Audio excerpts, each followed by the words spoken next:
간략하게 한번 보세요. 강의 시간에는 뭐 수도 없이 이야기했죠. 138학년 빅뱅하고 소립자 시대 100만 분의 1초 지나면 코어기 만들어지고, 저 책에 이번에 상세히 적어놨죠. 그 다음에 양성자 중정 시기 100만 분의 1초예요. 그 다음에 핵융합 시기는 알파 입자가 만들어지는 한 3분 내로 그 이야기고. 자, 원자 형성이 언제입니까? 잘 보세요. 3000도 K 30만 년 적어져 있죠. 저기 이제 엄밀히 38만 년이에요. 3000도 K 꼭 기억하세요. 요겁니다, 지금. 요거 잘 돼 있네. 다시 한번 더 보여줄게요. 최초에 이제 원자들이 수소 아톰이 만들어져서 핵융합을 시작해서 태초의 별이 만들어지는 거, 빅뱅 후 대략 5억 년 전으로 추정하는데 이게 자꾸 올라가고 있죠. 핵융합, 우리 베타 본 게 다 배웠죠. 그겁니다. 그래서 철까지 만들어지고 나면 슈퍼노바가 터지죠. 그 다음 다시 한번 보세요. 이게 굉장히 중요하니까. 상당히 잘 만들었어요, 이걸. 빅뱅. 예. 자, 저 시간으로 소립자 시대 10의 말 34성 뭐 이럽니다. 자, 그 다음에 원자 양성자, 예, 코어기 모여서 양성자되는 100만 분의 1초 10의 13성도 K. 그 다음에 알파 파티클입니다, 주로. 그게 대략 1초쯤 적어놨잖아요. 1초에서 한 100초 사이입니다. 그렇게 보시면 돼요. 예. 그 다음 원자 형성 시기. 저게 바로 3000도 38만 년. 요때를, 요겁니다, 요거 라스트 스캐터링 서페이스라고 그래갖고, 이게 바로 10만 분의 1도 온도 편차에, 그렇죠? 우리 박자세 로그 막 한번 보세요. 바로 그겁니다. 그 다음에 수소 원자가 생겼으니까 그게 중력 수축해서 별을 만드는 거죠. 핵융합됐죠. 태초의 별 탄생. 폭발하면서 그 가스들이 인터스텔라 미디움이 됐다가 그것들이 중력 수출해 갖고 성간 물질 엉쭉 나오죠. 그래서 별이 생기는 거예요. 그래서 별은 항상 생기고 있어요. 그래서 어떤 갤럭시든지 별이 수천 개 동시에 이렇게 생기고 있어요. 갤럭시를 보실 때는 색깔이 약간씩 다 다릅니다. 저게 이제 레드시프트라 해서 우리한테 먼 갤럭시는 약간 붉은색으로 보입니다. 이렇게. 자, 그 다음에 세 번째 애니메이션은, 자, 우리 갤럭시 바 앤 스파이럴이라고 그래요. 예. 자, 우리 태양이 나왔죠. 45억 년 전에. 우리 갤럭시는 거의 130억 년 전에 만들어졌어요. 근데 태양은 45억 년에 만들어집니다. 그럼 지구의 탄생. 저걸 이제 미행성 합체설이라고 그래요. 거의 1000km쯤 되는 큰 덩어리들이 한 7, 8개 이제 합체된 거죠. 근데, 그렇죠. 달 탄생. 테이아 가설이죠. 테이아. 그래서 이제 지축이 23.5도 길어졌다는 게 이제 요즘 이론들이죠. 그래서 충돌하면서 코어가 합쳐져 갖고 달에는 중심핵이 약해요. 그게 전부 다 지구 쪽으로 와버린 거예요. 다 기본이죠. 그 다음 원시바다. 거의 한 1억 년 내로 원시바다가 만들어집니다. 그렇죠. 그 다음 쪽에 전체적으로 뭐 괜찮게 만든 거예요. 좀 더 디테일하게 잘 만들 수가 있는데, 이 정도면 뭐 상당히 괜찮아요. 자, 이건 이제 초기, 우리 태양계 만들었던 초기 운석이죠. 나오죠. 태양계 탄생의 증거들. 예. 그래서, 태양계, 그러니까 태양계가 만들어지는 그 물질의 상당한 것도 태양계 이전의 별에서 온 거예요. 그렇죠. 그걸 프리솔라 엘리먼트라고 하는데, 그렇죠. 항상 내가 수업 시간에, 강의 시간에 이야기하지만, 우리 지구를 구성하는 어떤 엘리먼트도 지구에서 온 거 없어요. 유일하게 이제 그렇게 하면 방사성 붕괴를 하면, 몇몇 원소들이 내부에서 만들어지는데, 우라늄이 쪼개지면 나중에 나부로 바뀌잖아요. 그런 식으로 생기는 거 내놓고는, 원초적으로 모든 원소는 별에서 와요. 그래서 별에서 원소를 만드는 과정을 그 별 속 핵융합, 누클레오 신세시스라고 하는데, 그거의 과정이 크게 두 가지가 있어요. 레피드 프로세스, 슬로우 프로세스가 있어요. 슬로우 프로세스의 대표적인 게 뭐냐면 레드 자이언트. 그 중에 특히 AGB별. 자, 제가 쓰는 책에 어디 나온지 다 아시죠? 다 읽어보셔야 돼요. AGB별에, 자, 혹시 책 갖고 오신 분 있어요? 아, 우리 선생님 갖고 오셨네. 보여줄게요. 내가 이 책을, 참, 뭐, 의도하지 않게 계속 이 홍보를 하게 돼. 그래요. 어쩔 수 없습니다. 그래서 이거, 먼저 여러분들이, 요게 우리 태양의 일생입니다. 이게 우리나라의 천문학 교과서가 우리나라 반으로 된 게 한 2권밖에 없어요. 그거에 있는 그림입니다. 이게 그 교과서를 보면 요 도표 하나에 설명이 한 3페이지 붙어 있어요. 그래서 그걸 내가 굉장히 축약해갖고 요걸 했는데 그대로 있습니다. 예. 요게 우리 태양의 일생이요. 그래서 태양은 지금 요 주계열성 요거에 45억 년 머물고 있어요. 그 다음에 어떻게 되느냐, 요거 있어요. 그 다음에 빠져나가고 일로 올라가요. 요게 레드 자이언트가 되는 거예요. 그 다음에 요쯤 가면 AGB별이 돼요. 그 다음에 이쯤 가면, 서말 펄스 맥동성 변광성이 돼요. 그 다음에 이쯤 가면 행성상 성운이 돼요. 그 다음에 마지막에 이렇게 가요. 그러면 우리 태양은 외로운 다이아몬드 별이 돼요. 코어가 전부 다 다이아몬드로 바뀌어요. 카본으로. 그러니까 태양은 질량이 그렇게 크지 않기 때문에 뭐 상당히 큰 편이에요. 그래도. 그래서 왜 마지막에 태양은 단단한 카본 덩어리, 즉 다이아몬드가 되느냐 하면 태양 질량이 태양 질량보다 한 2, 3배 높아지면 카본을 핵융합할 수 있어요. 근데 태양은 카본을 핵융합할 만큼 뭔가요? 그럼 내부 온도가 한 3억도쯤 돼야 되는데 질량에 의해서 그까지 못 가기 때문에 우리 태양은 마지막에 다이아몬드 별이 돼요. 지금 벌써 우주에 다이아몬드들이 수백 개 발견됐어요. 네. 그 다음에 태양이 마지막으로 이렇게 해갖고 다이아몬드 별이 되는 건 앞으로 적어도 50억 년 후입니다. 근데 이제 한 30억 년쯤 지나면 일로 올라가요. 일로 올라갈 때, 자, 얼마나 재밌냐면 요점에 머무를 때는 45억 년 동안 요점에 머물렀어요. 요렇게 빠져나가고 여기로 가는 데는 한 2, 3억 년밖에 안 걸려요. 여기서 2, 3억 년 걸리면 이쪽에 오면 100만 년 단위입니다. 오케이? 예. 수명들이 다 달라요. 그래서 요렇게 올라올 때 요 단계의 별은 붉게 돼요. 별이 팽창을 해요. 우리 태양이 팽창을 하는데 얼마나 팽창하느냐 하면요. 앞으로 20, 30년 후면 태양이 팽창할 때 되면 우리 지구가 태양 속에 들어가 버려요. 오마이 사이언스. 그럼 그때 태양의 외곽계에서 온도는 얼마냐 하면 3000도쯤 돼요. 3000도 같으면 철이 1500도 녹아요. 3000도쯤, 3500도 같으면 텅스턴이 녹아요. 지구상에는 표면이 다 녹아버려요. 어쨌든 우리는 다 멸종하게 돼 있어요. 하여튼 뭐 몇십억 년 후니까. 그래서 무슨 얘기 하냐면 요 한 점, 우리 지금 태양은 요 점에 머물러 있어요. 45억 년 동안. 그래서 이 선을 뭐라 그러느냐 하면 요 선에 머무른 별을 주계열성이라 그래요. 메인스트림. 주류란 말입니다. 그래서 여러분들이 밤하늘에 오늘 밤에도 별이 뜨면 밤하늘에 보는 별의 80%는 주계열성 단계에 있는 별들이요.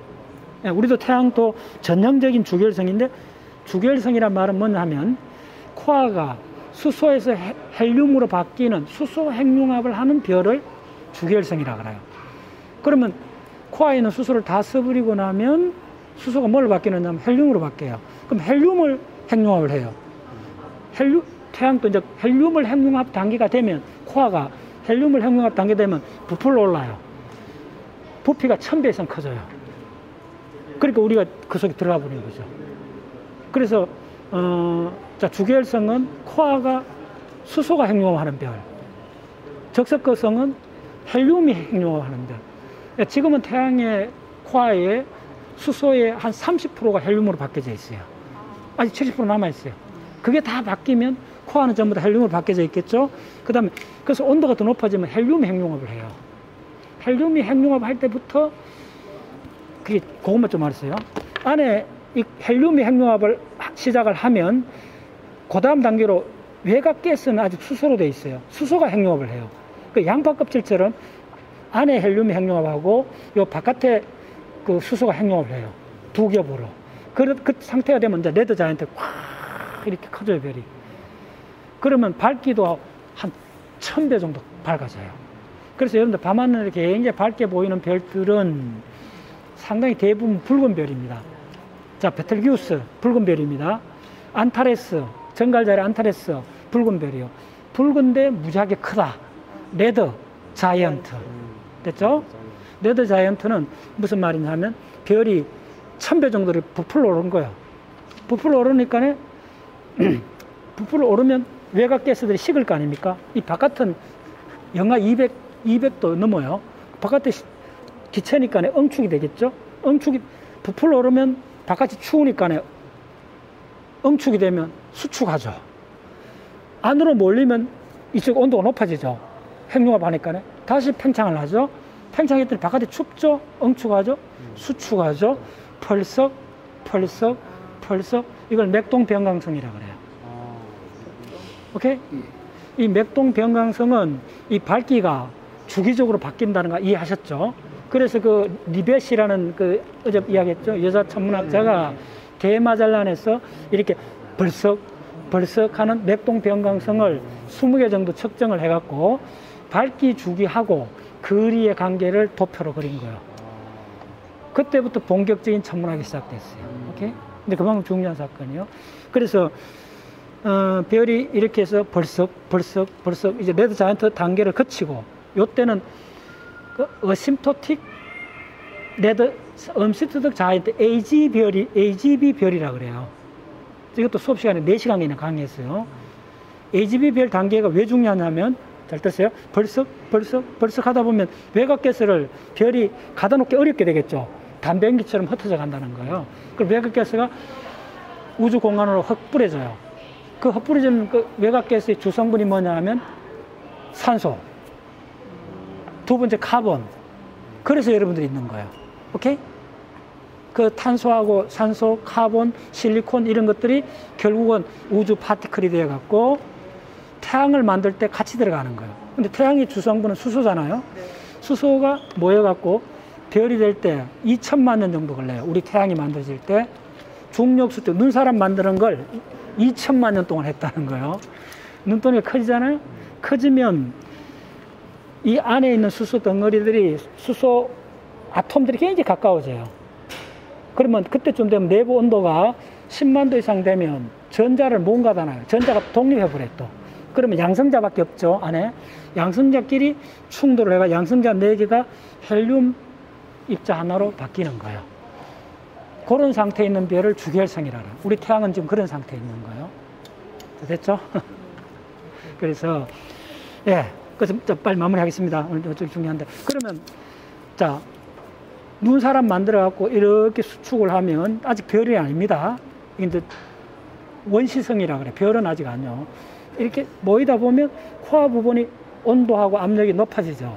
그래서 온도가 대략 1000만 도쯤 되면 이 양성자 두 개가 굉장히 빠른 속도로 움직이다가 양성이 플러스잖아요. 굉장히 빠른 속도로 움직이면 플러스 밀어내잖아요. 근데 굉장히 빨리 움직이면 이 밀어내는 힘을 극복하고 무지하게 가까이 접근을 해요. 어디만큼? 원자핵 사이즈 정도로 접근을 해요. 그러면 다른 힘이 출현해버려요. 그 바로 그게 핵융합, 핵력이 출현해요. 핵력이 출현하면 두 개가 다 갖다 붙어버려요. 플러스면 갖다 붙어버려요. 다른 힘이 출현했다는 거예요. 전자기력보다 100배 강한 핵력이 결합을 시켜버린 거예요. 그래서 그 양성자 4개가 알파 파티클 하나로 바뀐 거예요. 그러면 알파 파티클이 헬륨의 원자핵이잖아요. 자, 어텐션. 4개의 입자가 각각 이렇게 떠돌아다녔는데 결합을 했더니 각각 떠돌아다닐 때 만약에 4g이라 했다면 결합을 했는데 3.9g이 됐다. 그럼 0.1g이 사라졌잖아요. 그 0.1g이 뭘로 바뀌었냐면 에너지로 바뀐 거예요. E = mc 제곱으로. 그 순간을 별의 탄생이라고 해요. 그거는 1, 2초 사이 일어납니다. 2000만 년 동안 하다가 촉 이렇게. 자, 보세요. 이렇게 하다가 촉 그럼 다른 입자가 되어버린 거예요. 이걸 알파 파티클이라고 그래요. 그래서 이때까지 만들어지는 걸 우주론 한 사람들이 계산을 해봤더니 요게 빅뱅이 생기고 한 알파 파티클 만들어진 게 3분이에요. 그래서 태초에 3분간 이야기했죠. 자, 그래서 만들어져요. 저중력. 그래서 태양이 불타기 시작했어요. 핵융합 했어요. 그러면 거기 1, 2초 사이에. 그러니까 임신을 1000만 년 했다가 애 낳는 순간은 1, 2초라 이렇게 생각하면 돼요. 애가 앙 우는 게 별의 탄생이에요. 수산탄생이에요. 그때 엄청나게 핵융합하니까 폭발적인 에너지가 나올 거 아닙니까? 그러면 그 외곽에 있는 가스를 쫙딱 뿌려버려요. 그 뿌릴 때 무거운 아까 있죠. 실리콘, 카본, 철, 요런 성분도 외곽에 있어요. 근데 야들이 멀리 안 도망가고 무거우니까 태양 주위로 이렇게 떨어져 남게 되는 거예요. 그래서 지구가 생긴 거예요. 이해하셨죠? 좀 멀리 간 거는 그 수소들은 누가 그다 놨어요? 토성, 목성이 외곽계수로 한 거예요. 됐죠? 그래서 항상 행성은 지구형 행성, 그 다음에 목성형 행성을 구분하셔야 돼요. 예. 그 지구형 행성은 간단히 돌로 된 행성이에요. 그러니까 비중이 한 4에서 5 사이입니다. 오케이?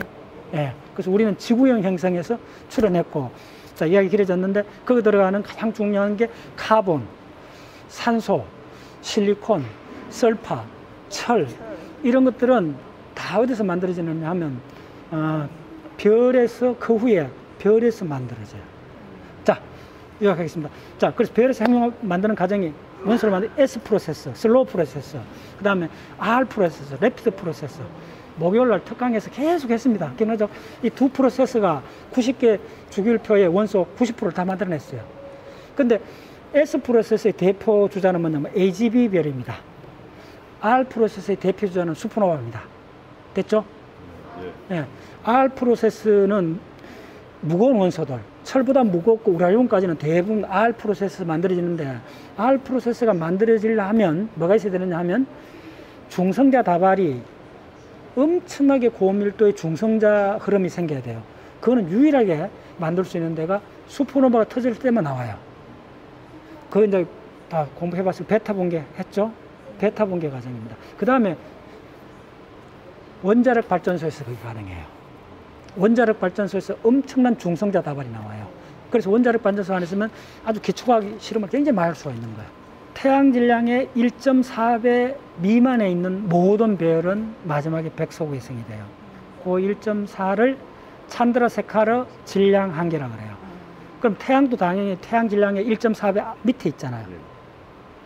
그 다음에 태양 질량의 1.4배 이상인데 한 10배 정도 되는 별은 마지막에 뭘로 바뀌냐면 중성자성으로 바뀌어요. 그 다음에 더 무거운 별, 한 30배 이렇게 되는 별들은 블랙홀로. 그래서 우주에 있는 모든 별은 세 가지 마지막 상태밖에 없어요. 백석외성, 중성자성, 그 다음에 블랙홀. 근데 중성자성으로 되는 마지막 임종 때 일어나는 현상이 슈퍼노바고, 슈퍼노바는 크게 두 가지 타입이 있어요. 중성자성의 코어가 남는 슈퍼노바를 타입 2 슈퍼노바라 그래요. 그게 1987년도 터졌던 슈퍼노바. 예.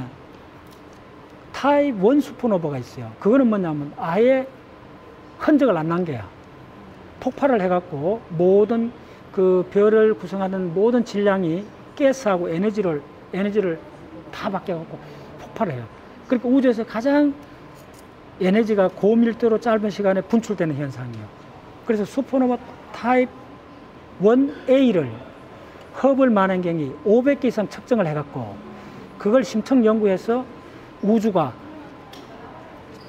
빅뱅 이후 98억 년 이후부터는 가속 팽창한다는 걸 알게 된 거예요. 그래서 그걸 노벨상 받았습니다. 그 이론으로 최근에 90년대. 그래서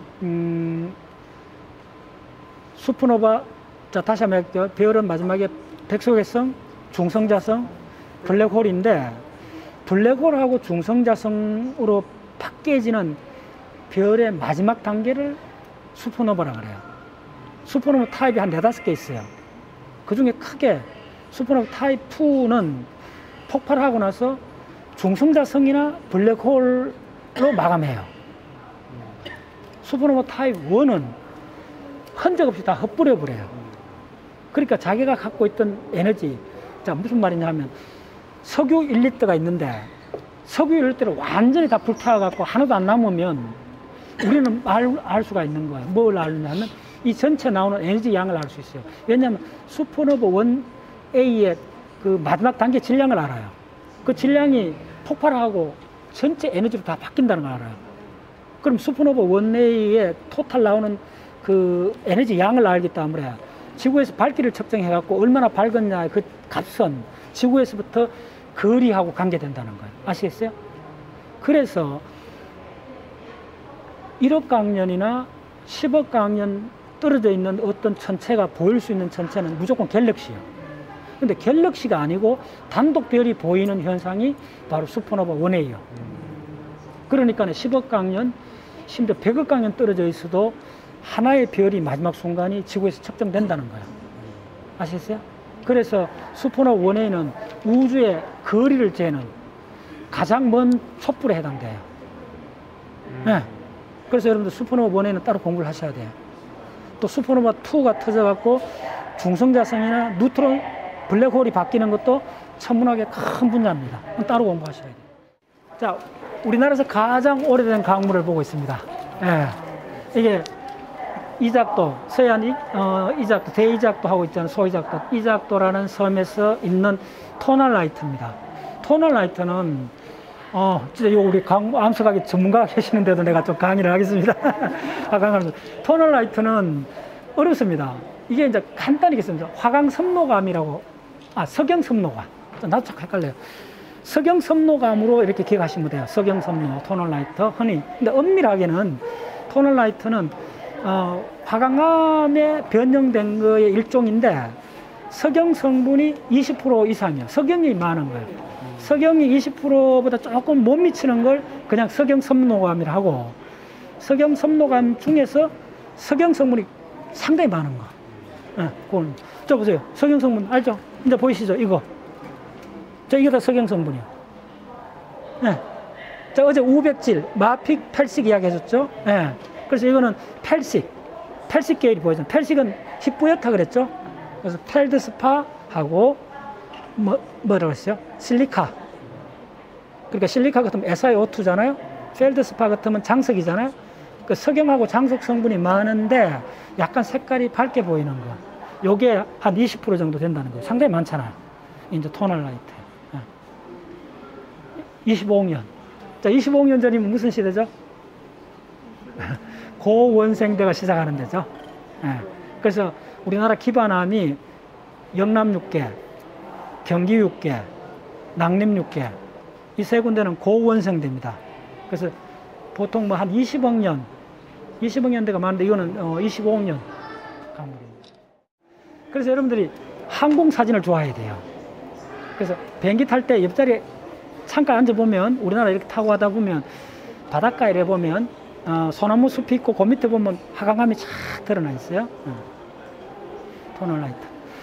그러면 이제 이거 여러분들 알 수가 있죠. 이렇게 석영 맥이 들어왔는 거잖아요. 금방 알 수 있죠. 그 다음에 약간 주황색을 띠면 뭐라 그랬어요? K 장석, 칼륨 장석. 그렇고 그 다음에 이제 화강암 계열에서 이거 검게 보이는 밴드가 나오면 흑운모일 수가 있고, 그 다음에 이게 현무암 쪽으로 가서 검은데 약간 결정 느낌이 들면 파이로젠, 희석일 수가 있어요.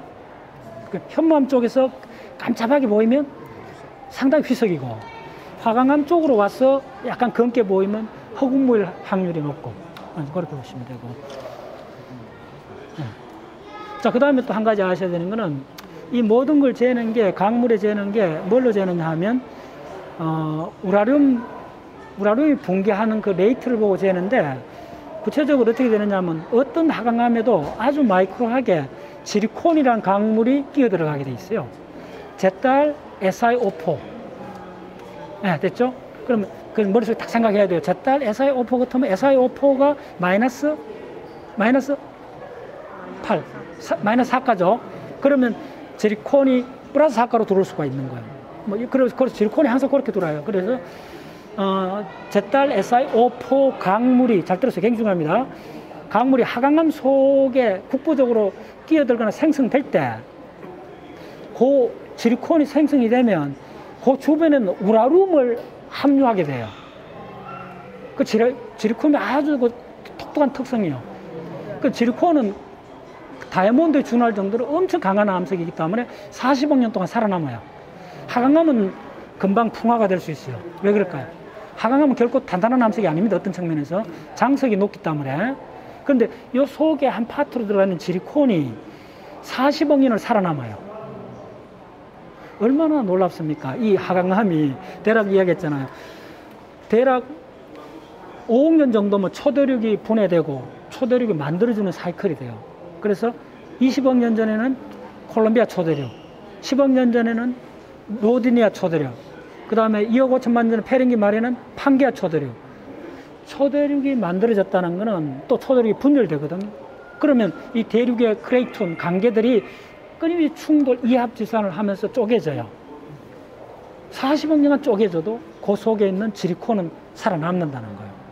그래서 지리콘, 이게 왜 중요하냐면 지구에서 바다가 맨 처음 언제 생성되었는가 이 논쟁에서 지리콘을 측정을 해가지고 호주의 한 지청에서 지리콘을 했더니 그 지리콘에 들어가 있는 산소 동위원소 18번하고 16번 B를 측정해 봤더니 그거에 따라 그 지리콘이 형성될 때 그 온도를 측정할 수가 있대요. 그거 산소 18하고 16B를 측정해 보면.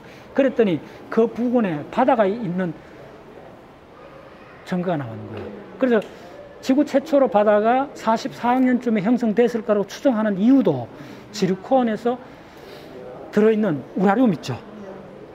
그 산소 동위원소도 측정하고 우라늄이 방사선 동기에서 납으로 바뀌지 않고 나와 있잖아요. 그 과정을 측정하면 암석의 나이를 거의 40억 년까지 거슬러 삽니다. 그래서 그걸 재는 게 아마 우리나라에 지질연구소에 딱 한 대 있어요. 시름프라는 장비. 예, 시름프라는 장비가 있는데 그 장비는 미국에서 만든 게 아니고 최초로 발명한 데가 호주입니다. 왜냐하면 호주에 제가 갔잖아요. 호주에 강물이 암석이 오래된 게 38억 년까지 올라갑니다. 그게 에러가 100만 년 내로 다 측정이 됩니다. 제가 호주에 그 37억 년 전 해변가를 갔었는데 막 그냥 와 내가 처음 왔다고 막 자랑하려 했더니 옆에 보니까 구멍이 뚫혀 있어. 자, 무슨 구멍일까요? 지질학자들 먼저 와갖고 드릴링하는 구멍이요. 수십 개 뚫혀 있는 거예요. 딱 해갖고 예, 시름프란 장비에 딱 물려갖고 하면 바로 요 원칙. 그러니까 여러분들 베타 분계를 공부하셔야 돼요. 핵분열 공부하셔야 돼요. 그래서 우라늄이 납으로 바뀌는 이 과정을 측정을 하면 이 강물이 언제 형성됐는가 연대를 그러니까 30억 년 전에도 100만 년 에러 정도로 측정해낼 수 있어요. 박테리아 현기성이든 시아노박테리아든 박테리아들이 부패식을 쫙 즐기고 남은 이 찌꺼기들입니다. 그래 생각하면 돼요. 그래서 이게 그 서우주에 가면 이렇게 쫙 있고 이게 뭐 수백 년 전부터 발견된 거 아닙니다. 1960년대인가 이제 생물학자들이 관심을 갖고 보면서 이렇게 살아있는 시아노박테리아가 직접 바다 밑에서 산소를 만드는 과정을 볼 수 있는 데가 서우주의 샤크베이하고 그 다음에 바하마 제도에 있어요. 지구상 2군데밖에 없어요. 그건 왜 그러냐 하면 샤크베이를 가보면 그 지형이 굉장히 특이해요. 만약에 이게 일종의 해초 비슷하니까 골뱅이 종류가 뜯어물 거 아닙니까? 네. 그럼 이게 형성될 수 없어요. 그런데 왜 여기에 남아있었나 하면 서우주에 그 바다가 굉장히 짜요. 왜 짜냐 봤더니 샤크베이 많이 이렇게 있으면 거의 열대지방 가까우니까 일사량이 많으니까 바닷물이 정발해요. 정발하는데 이렇게 항구처럼 돼 있으니까 물이 많이 안 돌아다니고 계속 정발하니까 굉장히 짜져요. 짜니까 보통 생명체가 못 살잖아요. 네, 그런 특수한 조건을 유지했기 때문에 샤크베이는 지금도 가면 진짜 놀랐어요. 산소가 볼볼 올라와요. 현장에 볼 수 있어요. 네. 그래서 지금 그런데 한번 가봐요. 그 가면 진짜 그 인도양이거든요.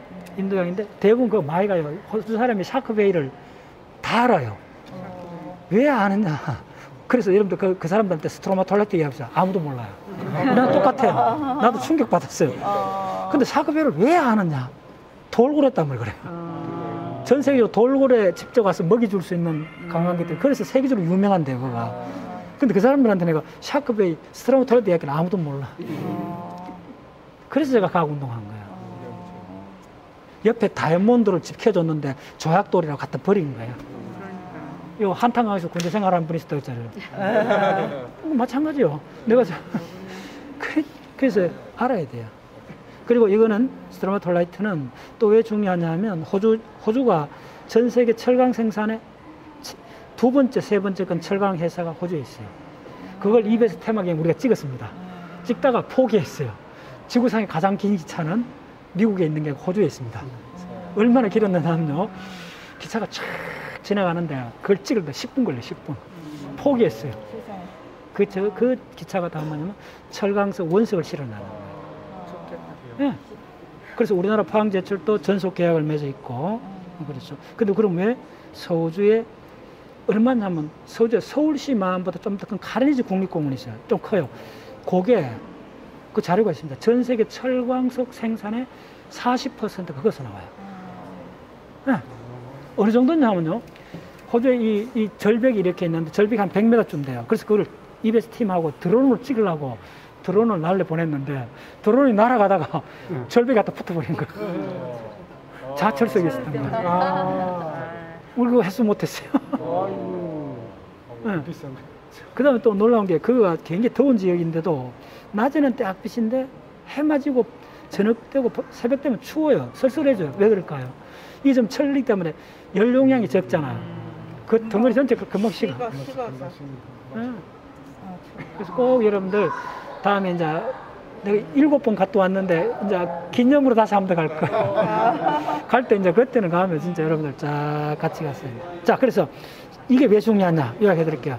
하버드 대학의 그 누구야? 그 사람이 썼는 책 내가 들고 왔는데 오늘 번역돼서 지구 생명 35억년의 역사에 하버드 대학의 그 전문가가 그 책에 챕터가 한 10개 있는데 그 챕터 후반에 챕터 하나 제목이 뭐냐면 위대한 시아노박테리아. 학자들이 웬만하면 가정법을 안 쓰는데 시아노박테리아에 대해서는 위대하다는 말을 붙여요. 왜냐하면 지구상의 박테리아 원핵세포들이 수천 종류가 있잖아요. 근데 그 수천 패밀리 중에 딱 한 종에서 물을 분해한 강합성을 성공했다는 거예요. 그래서 여러분들이 있고 우리가 있는 거예요. 왜? 산소가 출현했다는 거예요. 그래서 생물학자들이 다른 걸 몰라도 다른 이론은 그거 좀 흔들린 이론들이 많은데 이 시아노박테리아가 바로 지구상에 산소를 만들었다. 이 이론 굳건해요. 네, 그래서 일생에 꼭 한번 여러분 샤크베이 갔다 오시는 게 좋아요. 자연과학을 하신다면. 네. 그래서 요게 또 태초의 바닷물 밑에는 바다 속에는 엄청나게 많은 이가철이 있습니다. 산가철이 아닙니다. 그 이가철이 이 시아노박테리아가 만든 산소하고 만든 게 아니죠. 물을 쪼개고 부산물로 내버린 거죠. 내버린 거 그 산소하고 결합해갖고 시루떡처럼 레이어 바이 레이어 밴디드 아이온 포메이션입니다. 그 밴디드 아이온 포메이션이 수백 메타 이렇게 지층으로 쌓여갖고 융기돼갖고 서우주에 가면요. 그게 지층이 헤물리지 지층이라갖고 산맥입니다. 산맥. 그러니까 뭐냐면 철을 뭐 땅굴 파고 이렇게 하는 거 아닙니다. 끌어내면 지층 그냥 끌어내면 전부 철덩어리입니다. 그걸 밴디드 아이온 포메이션이라고.